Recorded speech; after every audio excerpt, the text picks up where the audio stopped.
embeera yeeyongedde ddala okutabuka eyafiye.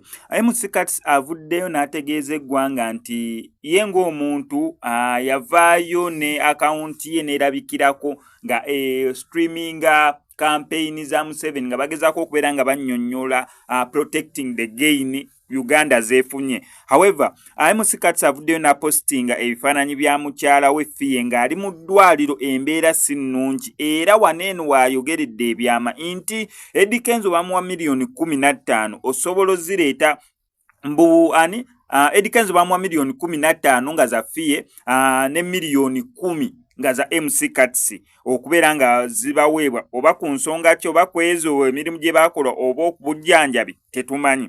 Naye MC Cuts agamba nti teyafunako wadde miliyoni 15 ezafiye wadde miliyoni 10 ezize. Amakulu mu kyoto tebeera miliyoni 25 era ng'ali mu kubeera nga abuuza Eddy Kenzo directly ti ssente ezo zaalagawa bannanga abantu abamu tubaleete bakole accountability ku ssente ezo ze bafuna n'omudidi gwa ssente gwe bafuna oluusi mu mannya gaffe oluusi ne tutazifuna. Saawa zineno Fiye ali mu kubeera nga alaajana mu ddwaliro bills nnyingi ali mu kubeera nga alaajana lwa kutaasa bulamu bwe bwe buli mu lusobola okubeera nga either afa oba jjanjabwa olw'ensonga ya ssente ate ye zagamba ezaweebwa omukulu Eddy Kenzo bo ne zitabatuukako.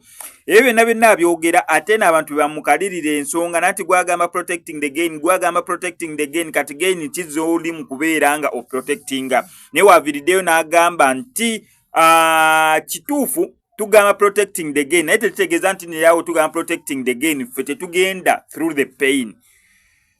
Ensonga nno ziwanvuye.